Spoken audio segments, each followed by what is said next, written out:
আসসালামু আলাইকুম। Technical trading tips BD চ্যানেলের পক্ষ থেকে মার্কেট আপডেটে সকলকে জানাই স্বাগতম। শুরুতেই মহান সৃষ্টিকর্তার দরবারে লাখো কোটি শুকরিয়া জ্ঞাপন করছি যে দীর্ঘ একটি সপ্তাহ আমরা খুবই সুন্দর একটি মার্কেট উপভোগ করতে পেরেছি। আল্লাহ তাআলা আমাদেরকে ধৈর্য ধারণ করা তৌফিক দিয়েছেন। আমরা দীর্ঘদিন এই মার্কেট নিয়ে অত্যন্ত টেনশনের মধ্যে ছিলাম। সেই কষ্ট লাঘব করে আমাদের মার্কেট খুবই একটি ভালো অবস্থানে চলে এসেছে। আমরা সপ্তাহের শেষ দিন আজকে 24 তারিখ, আমরা সপ্তাহের শেষে এসে আমরা খুব একটি ভালো মার্কেট দেখতে পেলাম। সেদিক থেকে আমরা আশাবাদী যে মার্কেট আমাদের যেভাবেই সামনের দিকে নিয়ে যাচ্ছে, খুব তাড়াতাড়ি আমাদের মার্কেট আরও একটি ভালো অবস্থানে যাওয়ার সম্ভাবনাময় একটি সিগন্যাল আমাদের সে দিচ্ছে। তো সেই বিষয় নিয়ে আমি বেশ কয়েকদিন ধরে ভিডিও দিচ্ছি। আপনাদের বলেছিলাম যে মার্কেট সম্পর্কে আপনি যদি একটু ভালো তীক্ষ্ণ দৃষ্টি রাখেন এবং কিছু টুলস, কিছু বিষয় যদি আপনি ভালো করে বোঝার চেষ্টা করেন, তাহলে আপনি মার্কেট থেকে প্রফিট নিয়ে বেরিয়ে আসতে পারবেন। তা না হলে আপনি লুজারের খাতা করে থাকবেন। আপনারা জানেন এই চ্যানেলটি অত্যন্ত একটি সাধারণ একটি চ্যানেল, যেখানে আমি সাধারণ বিনিয়োগকারীদের উপকারার্থে চ্যানেলটি করেছি। এখানে কোনো উদ্দেশ্য নেই আমার। আমি উদ্দেশ্যবিহীনভাবে, নিঃস্বার্থভাবে প্রত্যেকটি বিনিয়োগকারীর যাতে উপকার হয় সেই স্বার্থে আমি কিছু টিপস দিয়ে এখানে সহযোগিতা করার চেষ্টা করি এবং প্রতিদিন মার্কেট আপডেট দিয়ে আপনাদের পাশে থাকার চেষ্টা করি। আমার চ্যানেলটির নাম দেখেছেন যে টেকনিক্যাল ট্রেডিং টিপস, অর্থাৎ এই চ্যানেলটি কিছু টিপস এখানে আমি দিয়ে থাকি। ইনশাল্লাহ আজকেও আপনাদের এখানে কিছু টিপস আমি দিব, যেটি আপনার ব্যবসার জন্য, এই শেয়ার মার্কেটের জন্য অত্যন্ত গুরুত্বপূর্ণ একটি ভূমিকা রাখবে বলে আমি মনে করছি। আশা করি ভিডিওটি আপনারা সম্পূর্ণ দেখবেন। তাই চলুন আর কথা না বাড়ি আমরা আমাদের মূল আলোচনায় চলে যাব।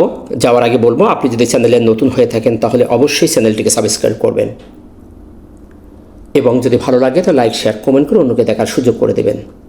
আপনারা সবাই জানেন এটা আপনি যদি ওভার কোয়ালিফাইড লোক হয়ে থাকেন তাহলে এই চ্যানেলটি আপনার জন্য না, এটি সাধারণ বিনিয়োগকারীর জন্য, যারা একান্ত আগ্রহী মার্কেট শেখার জন্য এবং মার্কেট সম্পর্কে কিছু ইনফরমেশন পাওয়ার আগ্রহী, তাদের জন্য এই চ্যানেলটি।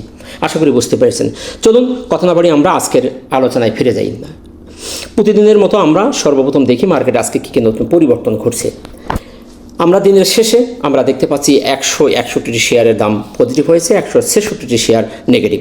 65টি শেয়ারের কোনো পরিবর্তন না হয়ে আমরা দিনের শেষে 28 পয়েন্ট পজিটিভ করে 5392তে মার্কেট অবস্থান করছে।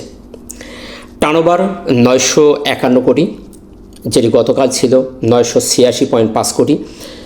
সেদিক থেকে যদি দেখি তাহলে 35.5 কোটি মাইনাস হয়েছে।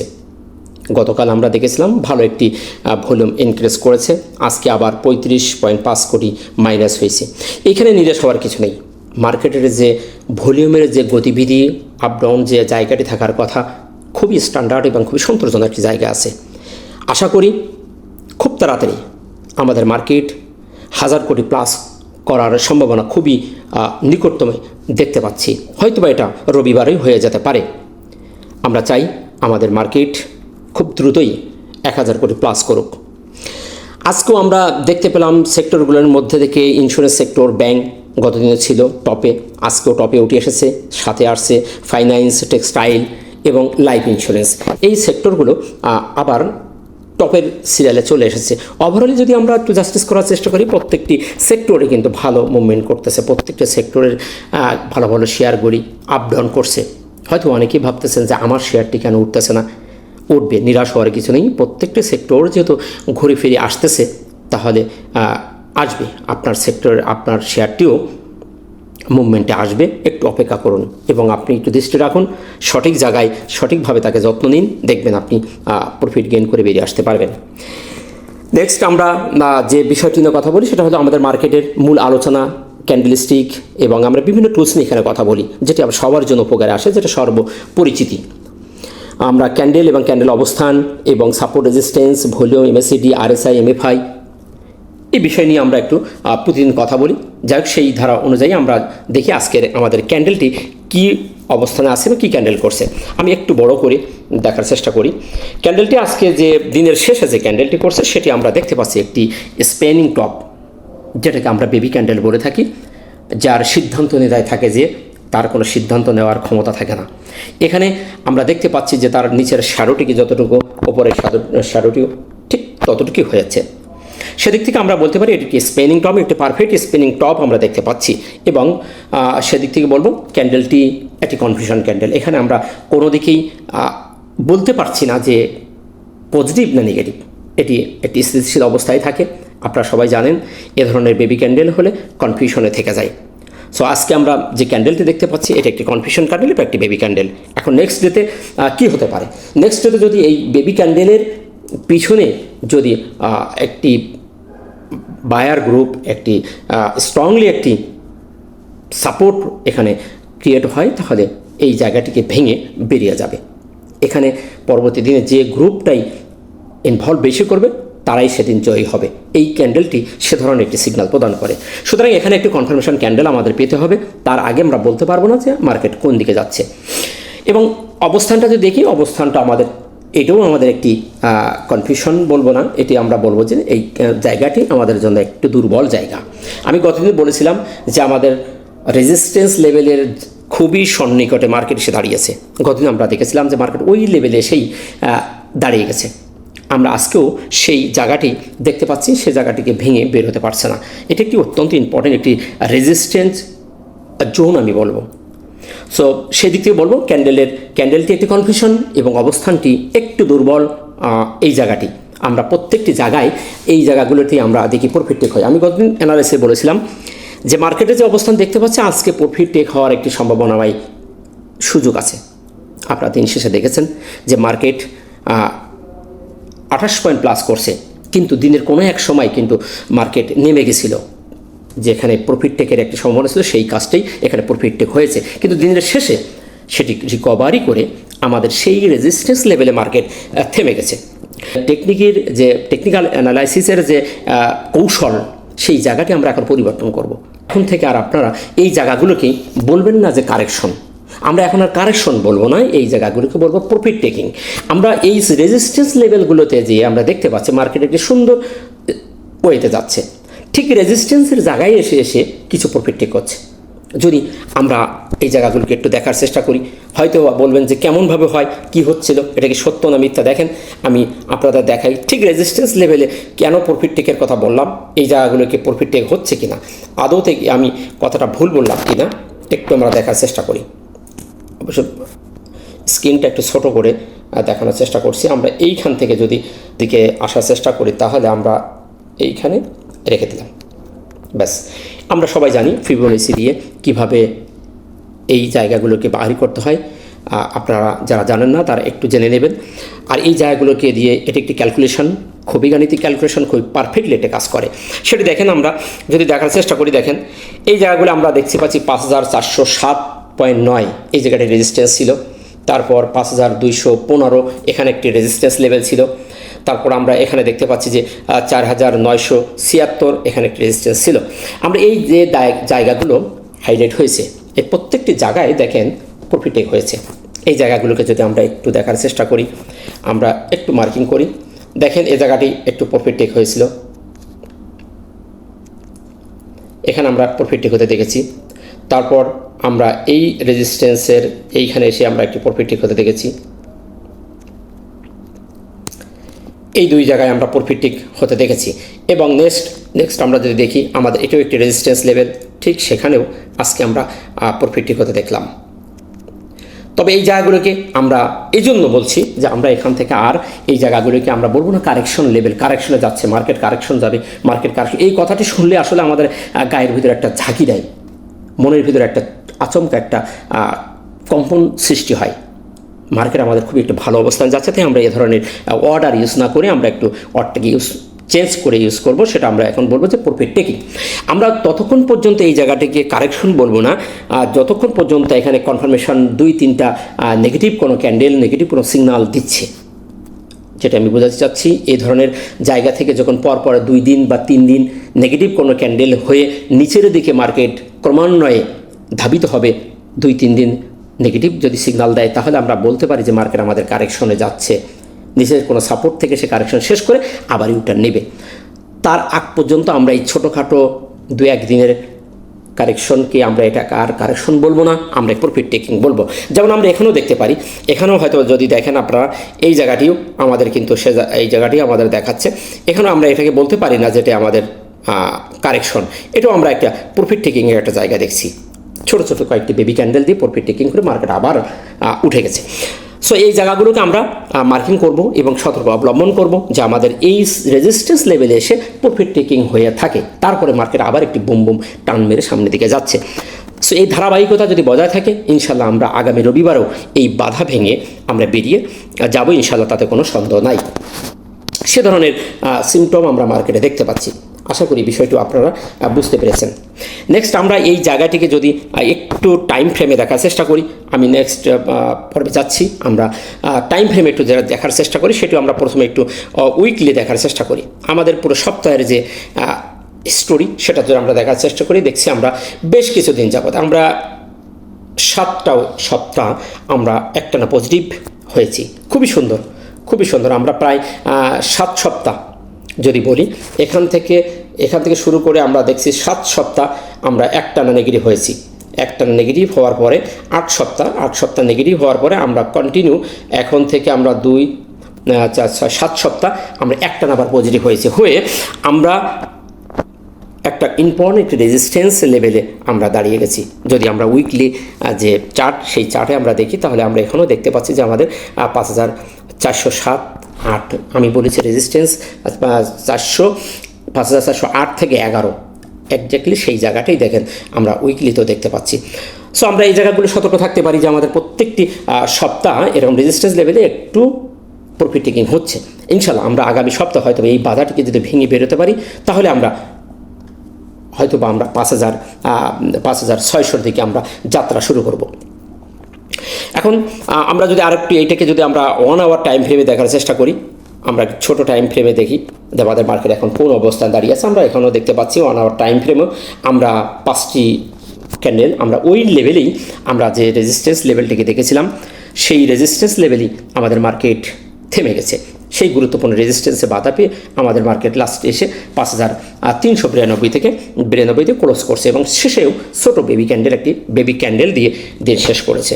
আমরা এটাকে যদি আরও ছোট করে দেখার চেষ্টা করি, সেটাকে যদি আমরা একটু দেখি 5 মিনিট একদম ক্লিয়ারলি, যেখানে আর কোনো দ্বিধাদ্বন্দ্ব নেই, তার নিচে আমরা আসলে এই ডেলি মার্কেটে আমরা যাই না। এটুকু আমাদের সর্বশেষ একটি সিগন্যাল আমরা দেখতে পাই। সেখানে আমরা 5 মিনিটে দেখতে পাচ্ছি আমাদের মার্কেট কিন্তু কন্টিনিউ হায়ার হাই করছে, হায়ার লো এখনও পর্যন্ত আমরা লোয়ার লো করে নাই। প্রত্যেকটা দিন আমাদের মার্কেট এই লেভেল থেকে ওঠার পরে আমরা দেখতে পাচ্ছি কন্টিনিউ হায়ার হাই করে মার্কেটের সামনের দিকে যাচ্ছে। এই জায়গায় হায়ার হাই করেছে, হয়ে আবার একটু চলে আসছে, বাট এখনও সে যে হায়ার লো যেটু করছিল, এই যে একটা লো আছে, এখানে একটা লো, এখানে একটা লো, এই দুটো লো কিন্তু সে ভাঙে নেই। এই লো কিন্তু সেই নিকটতম হায়ার লোয়ের ওপরেই আবার সেই লোটা আছে। আবার আমরা এটাও একটা লো ধরতে পারি। এখন এখান থেকে মার্কেট আবারও এখান থেকে এই রেজিস্ট্যান্স ভেঙে উঠে যাওয়ার সম্ভাবনা তার আছে, যেহেতু আমরা পর্যায়ক্রম দেখতে পাচ্ছি যে সে হায়ার হাই করে যাচ্ছে, সে লোয়ার লো এখনও করে নাই, নিকটতম লোয়ার লোকে সে ব্রেকআউট করে নাই। সেক্ষেত্রে আমরা বলতে পারি যে মার্কেট আমাদের এখনও পর্যন্ত স্ট্রংলি একটি আপটেন এবং একটি সুন্দর মুভমেন্টের দিকে দিয়ে সামনের দিকে এগিয়ে যাচ্ছে। সুতরাং পজিটিভ একটি সিগন্যাল আমরা দেখতে পাচ্ছি। আশা করা যায় যে রবিবারে আমাদের এখান থেকেও হায়ার হাই করে এই যে রেজিস্ট্যান্সটা ভেঙে মার্কেট আমাদের বেরিয়ে যাবে। এখন দেখার বিষয়, আমাদের যেহেতু বেবি ক্যান্ডেল, সেক্ষেত্রে আমাদের অপেক্ষা করতে হবে যে কনফার্মেশন আমাদের কোনো ক্যান্ডেল, কোন ধরনের ক্যান্ডেল কনফার্মেশনে আসতেছে, তারপর না আমরা বুঝতে পারবো যে আমাদের মার্কেট কোন দিকে যাবে। নেক্সট আমরা যদি দেখি তার ভলিউমটা আমরা দেখেছি গত দিনের যে ভলিউমের বৃদ্ধি, এটি অস্বাভাবিক ছিল। আমি বলেছিলাম যে আজকে মার্কেটের একটু প্রফিট টেকের হওয়ার সম্ভাবনা আছে। আমরা দেখতে পেয়েছি যে আজকে মার্কেট ঠিকই প্রফিট টেক হয়েছে, দিন শেষে রিকভার করে দিন শেষ করে একটি বেবি ক্যান্ডেল দিয়েছে এবং 35.5 কোটি মাইনাস করেছে। এটি চিন্তিত হওয়ার কিছু নেই, খুবই ভালো অবস্থা আছে। এই স্ট্যাটাসে আমরা বলতে পারি যে মার্কেট খুব তাড়াতাড়ি আমাদের 1000 কোটি প্লাস করবে খুব তাড়াতাড়ি। নেক্সট আমরা যদি এখন যাব আমরা হিস্টোগ্রাম এবং তার যে অ্যানালাইসিসটি, হিস্টোগ্রাম MACD এবং হিস্টোগ্রামের যে অ্যানালাইসিসটি আমরা আজকেও দেখতে পাচ্ছি। হিস্টোগ্রামের বারটি খুবই সুন্দরভাবে গত দিনের থেকে আজকে বড় হয়েছে, অর্থাৎ আমরা যে জায়গাটিকে ভয় পেয়েছিলাম সে জায়গাটি আবার খুব রাউন্ডলি উঠে যাচ্ছে, হাই করে হিস্টোগ্রামের বারগুলি খুবই চমৎকারভাবে আবার আস্তে আস্তে বড় থেকে বড় হতে হতে যাচ্ছে। সো এই সিগন্যালটি, এই টুলসের ভাষ্য অনুসারে আমরা বলতে পারি যে মার্কেট আমাদের স্ট্রং একটি বুলিশ মুভমেন্ট আছে এবং খুবই ভালো একটি দিকে যাচ্ছে, তাতে কোনো সন্দেহ নাই, সেটি একটি সিগন্যাল দিচ্ছে। সুতরাং সেদিক থেকে হিস্টোগ্রামের বারের অ্যানালাইসিসটি পজিটিভ এবং ইউনিভার্সিটির যে রেখা দুটি খুবই সুন্দরভাবে উপরের দিকে মুখ করে দিচ্ছে। আমরা এখানে একটি টিপস আমরা জেনে রাখি, সেটি হলো যে যতক্ষণ পর্যন্ত আমরা এই মুভিং অ্যাভারেজের ক্রসওভার না হচ্ছে ততক্ষণ পর্যন্ত আমরা বলতে পারি মার্কেট বুলিশ ট্রেন্ডে আছে। আপনি এখানে বিজনেস করার জন্য লং টার্মে করতে পারবেন যতক্ষণ পর্যন্ত এইটিকে ক্রসওভার না হবে। এটি খুবই একটি ইন্টারেস্টিং একটি স্ট্র্যাটেজিস। আপনি যদি এটাই ধরে রাখেন তাহলে এখান থেকে আপনি বিজনেস করে যেতে পারবেন। আরএসআইয়ের ব্যাপারে গতদিনও বলেছিলাম, আরএসআই খুবই চমৎকার একটি জায়গা আছে, 80-র উপরে, মানে খুবই পারফেক্ট একটি জায়গা। আজকে আমরা আরএসআই দেখছি 87.34, খুবই সুন্দর অবস্থানে আছে। যতক্ষণ পর্যন্ত আমরা 70-র নিচে না যাচ্ছি ততক্ষণ পর্যন্ত বলতে পারি স্ট্রংলি একটি বুলিশ মুভমেন্টে মার্কেট ধাবিত হচ্ছে। আর 80-র উপরে তো বলাই বাহুল্য, খুবই সুন্দর অবস্থানে আছে। সেদিক থেকে বলবো আরএসআইয়ের দিক থেকে এটি বুলিশ এবং পজিটিভ একটি সিগন্যাল দিচ্ছে। নেক্সট টিপস আমি আপনাদেরকে বলবো, সেটি হলো মুভিং অ্যাভারেজ। অনেকে আপনার মুভিং অ্যাভারেজ ব্যবহার করে আমরা মার্কেটে বিজনেস করি। এটি একটি খুবই চমৎকার একটি কৌশল। যদি আপনি এটিকে ধরতে পারেন তাহলে এখান থেকে আপনি খুব ভালো একটি প্রফিট জেনারেট করতে পারবেন। যেমন অনেকে 9 দিনের মুভিং অ্যাভারেজ ব্যবহার করেন, 9, 14, 21, 20, 50, 200, 100 ব্যবহার করে থাকেন। আমি এখানে যে অ্যাভারেজটি মুভিং অ্যাভারেজটি ব্যবহার করেছি, 14 দিনের মুভিং অ্যাভারেজ ব্যবহার করেছি। এই মুভিং অ্যাভারেজটি আপনারা একটু দেখলে বুঝতে পারবেন। যদি এখানে আমি এন্ট্রি দিতাম 14 দিনের যে মুভিং অ্যাভারেজ দিন ওভার হয়ে যায়, অর্থাৎ মুভিং অ্যাভারেজকে ওভার হওয়ার পরেই মুভিং অ্যাভারেজের ওপরে যখনই প্রাইস উঠে যাবে তখন আপনি এন্ট্রি নেবেন এবং যতক্ষণ পর্যন্ত মুভিং অ্যাভারেজের যে মুভিং অ্যাভারেজকে আপনি ব্যবহার করেন না কেন সেই মুভিং অ্যাভারেজকে ফলো করবেন। সেই মুভিং অ্যাভারেজের উপর উঠলে আপনি এন্ট্রি নেবেন এবং সেই মুভিং অ্যাভারেজের নিচে যখনই মার্কেট চলে আসবে, শেয়ার চলে আসবে, তখনই আপনি সেখান থেকে এক্সিট নেবেন। এর আগে আপনি ওখান থেকে আর বেরোবেন না, তাহলে আপনি বড় আকারে একটি গেম আপনি পেয়ে যাবেন। সেদিক থেকে যদি দেখেন, আমরা মার্কেটের 24শে জানুয়ারি আমাদের মুভিং অ্যাভারেজের উপরে, এই 14 দিনের কথাই বলছি, 14 দিনের উপরে মার্কেট উঠে গেছিলো। সেখান থেকে মার্কেট আজ অবধি কিন্তু এই মুভিং অ্যাভারেজের নিচে আসে নাই। এখানে একটু স্লো হয়েছিল, এখানে স্লো হয়েছিল। এখন এই মুভিং অ্যাভারেজের নিচে যতক্ষণ না আসবে ততক্ষণ পর্যন্ত আমরা বলতে পারি যে মার্কেট এখানে স্ট্রংলি একটি বুলিশ মুভমেন্টে আছে। ততক্ষণ পর্যন্ত এখানে আমরা অপেক্ষা করতে পারি। সেম শেয়ারের ক্ষেত্রে যদি আপনি এ ধরনের মুভিং অ্যাভারেজের ওপরে ওঠার পরে আপনি এন্ট্রি নেন এবং আপনি যে মুভিং অ্যাভারেজটা ব্যবহার করবেন ঠিক সেই মুভিং অ্যাভারেজের নিচে না আসা পর্যন্ত আপনি তাকে সেল দেবেন না। এটি একটি খুবই ইন্টারেস্টিং একটি স্ট্র্যাটেজি। আশা করি স্ট্র্যাটেজিটা আপনারা মনে রাখবেন এবং এই ধারা এটাকে যদি ফলো করতে পারেন ইনশাল্লাহ ভালো প্রফিট গেইন করতে পারবেন। এবং আমি আরও একটা কথা বলেছিলাম, আরএসআই স্ট্র্যাটেজিটা খুবই ভালো। যতক্ষণ পর্যন্ত 70-র উপর থাকে ততক্ষণ পর্যন্ত আপনি বুলিশ ট্রেন্ডে আছেন এবং এখানে একটা ভালো র্যালি হওয়ার সম্ভাবনা থাকে। যতক্ষণ পর্যন্ত এর নিচে না আসে ততক্ষণ পর্যন্ত আপনি ওয়েট করতে পারেন, ভালো একটি প্রফিট নিয়ে আপনি ফিরে আসতে পারবেন। সো এই ছিল আজকের মতো মার্কেট আলোচনা। আশা করি আপনারা বুঝতে পেরেছেন এবং আমি আরও সর্বশেষের যে সাপোর্ট এবং রেজিস্ট্যান্স জোনটাকে যদি আমরা আরেকটু দেখানোর চেষ্টা করি, তাহলে আমি গতদিনও বলেছি যে আপনাদেরকে যে সাপোর্ট রেজিস্ট্যান্সকে কখনোই সংখ্যা দ্বারা বিবেচনা করা ঠিক হবে না। এটাকে যদি আমরা সবসময় একটু জোন করে দেখার চেষ্টা করি তাহলে আমরা পারফেক্টলি একটা রেজাল্ট আমরা পাই। সেক্ষেত্রে আমি বলেছিলাম যে এই জোনটাকে আমি দিয়েছিলাম গতদিন, সেই জোনের ভিতরে আমরা মার্কেটের আজকে পদার্পণ করতে দেখছি। আমি গতদিনও বলেছিলাম, আজকেও বলছি, মার্কেট কিন্তু আমাদের একটি গুরুত্বপূর্ণ রেজিস্ট্যান্স জোনের মধ্যে চলে গেছে এবং অবস্থান করছে। এই রেজিস্ট্যান্সটাকে ব্রেকআউট করতে পারলে আমরা খুব ভালো আর কি মুভমেন্টে যাবো। সুতরাং এখান থেকে যে মার্কেট কারেকশন হবে এ কথা আমি বলছি না, যেটা আমি আগেই বলেছি যে এই ধরনের অর্ডার ইউজ করবো না, প্রফিট টেক হচ্ছে। এই জায়গা থেকে 2-3 দিন মার্কেট কন্টিনিউ নেগেটিভ না হওয়ার পরে না হওয়া পর্যন্ত আমরা এই জায়গাটাকে কারেকশন কথা বলবো না। ছোটোখাটো প্রফিট টেকিং হতে পারে, বুলিশ মার্কেট এ ধরনের কাজ হয়ে থাকে, সে ধরনের সিমটম আমরা দেখতে পাচ্ছি। আরেকটি বিষয় হলো, আমরা যে এই বিষয়টিকে যদি আর একটু ইলোয়েটেড ওয়েবের যে ফর্মুলা, সেই ফর্মুলায় যদি আমরা এই জায়গাটিগুলোতে দেখার চেষ্টা করি তাহলে আমরা এখান থেকে যদি আমরা 0 লেভেল করি, এখান থেকে যদি আমরা ওয়েব 1 ধরি, তাহলে আমাদের এখন বর্তমানে চলছে যে 1 নম্বর ওয়েব চলতেছে। এখন 1 নম্বর ওয়েবের পরে এখানে 2 নম্বর ওয়েব কখন হবে, এই 1 নম্বর ওয়েব কত দূরে যায়, কিভাবে যায়, এটা একটা বিশাল ব্যাপার, এটা নিয়ে অনেক বড় বড় ক্লাস আছে, তো সেদিকে আমি আর বলতে চাচ্ছি না। 1 নম্বর ওয়েভটার কোনো নির্দিষ্ট কোনো টার্গেট থাকে না, সে যতক্ষণ যেতে পারে যাবে, তারপরে সে সেখান থেকে উল্টা ঘুরে আসার পরে তখন সে কোথায় এসে ইউটার্ন নেবে এটা জাস্টিস করা যায়। 1 নম্বর ওয়েভ শেষ হওয়ার পরে যখন কারেকশনের জন্য নিচের দিকে আসে, তখন 2 নম্বর ওয়েভ কোথায় শেষ হবে এই জায়গাটা সঠিকভাবে নির্ণয় করা যায়। এটা অ্যাকচুয়ালি অ্যাকুরেটভাবে নির্ণয় করা যায় যে মার্কেট 1 নম্বর ওয়েভ শেষ করছে এবং 2 নম্বর ওয়েভ কোথা থেকে শেষ হয়ে উঠে যাবে সেটা বের করা যায়। সুতরাং আমরা এখন দেখতে পাচ্ছি 1 নম্বর ওয়েভের কাজ যত চলতে থাক, 1 নম্বর ওয়েভের কাজ যখন শেষ হয়ে যাবে তখন অবশ্যই আমি আপনাদের এই বিষয়টা ক্লিয়ার করে দেবো এবং 2 নম্বর ওয়েভ কোথায় থেকে স্টার্ট হবে সেই জায়গাটিকে আমি আপনাদেরকে বের করে আপনাদেরকে অবশ্যই ভিডিও দেওয়ার চেষ্টা করব। সর্বশেষ সামারি হিসেবে বলবো, মার্কেট নিয়ে টেনশন করার কিছু নেই। মার্কেট আমাদের খুবই সুপার একটি জায়গায় চলে এসেছে। আশা করছি মার্কেট আমাদের আরও ভালো অবস্থায় যাবে। তাই যেসব জায়গায় রেজিস্ট্যান্স আছে সে জায়গার প্রফিট টেকের জন্য আপনাকে সতর্ক থাকতে হবে। মার্কেট একই ধারায় চলে না, আপনাকে প্রফিট টেক করতে হবে, আবার আপনাকে বিনিয়োগ করতে হবে। যেমন আজকে বেশ কিছু প্রফিট টেক আমি নিজেই প্রফিট টেক করছি আজকে এবং আবার পুনরায় বাইব্যাক করেছি। তো এভাবেই আপনাকে সেল এবং ব্যাগের মধ্যে আপনাকে সেল এবং বাইয়ের মধ্যে থেকে মার্কেটে ইনভলভ হতে হবে, তাহলে আপনি প্রফিট গেইন করতে পারবেন এবং আপনার পুঁজি ফিরে পাবেন। আশা করি বুঝতে পেরেছেন। ভালো থাকবেন, দেখা হচ্ছে নতুন কোনো ভিডিওতে। মঙ্গল কামনা করে আজকের মতো ভিডিও শেষ করছি। ভালো থাকবেন। আসসালামু আলাইকুম ওয়া রাহমাতুল্লাহ।